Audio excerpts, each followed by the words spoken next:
పరిస్థితులలో ధైర్యంగా ఎదుర్కొంటావు. దావీదు గురించి మనం చూస్తాం.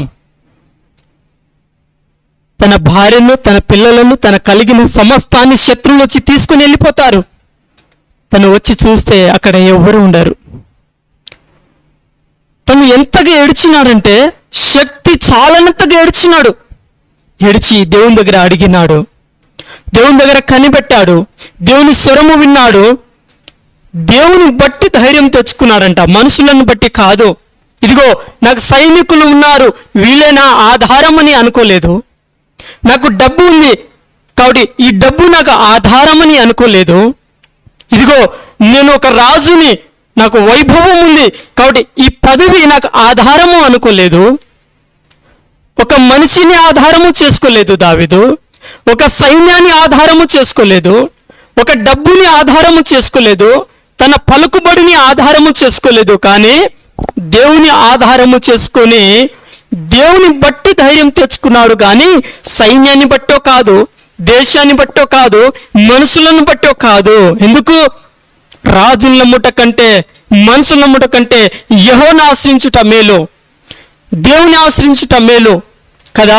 కాబట్టి తను దేవుని బట్టి ధైర్యం తెచ్చుకున్నాడు.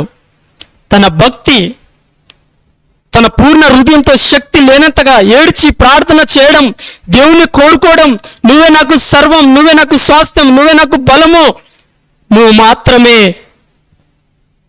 మాత్రమే నా కుటుంబము.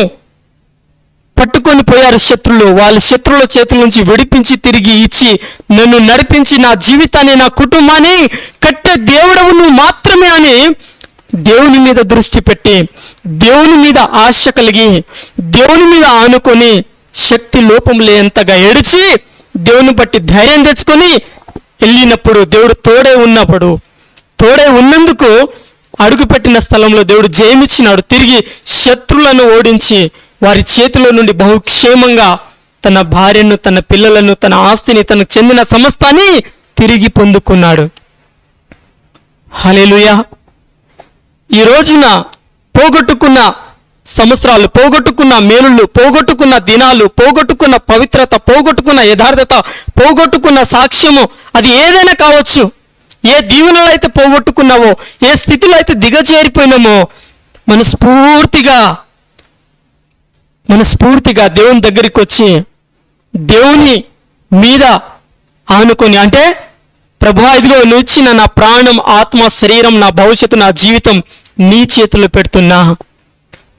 తెలిసి తెలియక నీకు వేరుగా పరుగులు తీశానయ్యా, నువ్వు చెప్పినట్టు బ్రతుకుతా అని దేవుని మాటిచ్చి సరి చేసుకున్నప్పుడు, దేవుని మనసు ఇచ్చినప్పుడు మనలో నూతన మార్పు వస్తుంది. దేవుడు అంటాడు, ఇదిగో నేను నూతన కార్యము చేస్తా అన్నాడు. అది ఇప్పుడే మొలుస్తుంది అన్నాడు. ఎట్లా? ఎప్పుడైతే మనం మనసు మార్చుకుంటామో, ఎప్పుడైతే మనం దేవుని చేతులు మన జీవితాన్ని పెడతామో, సమర్పించుకుంటామో, అప్పుడే దేవుడు వెంటనే నూతన మన కార్యములు, గొప్ప కార్యములు, బలమైన కార్యములు చేయడానికి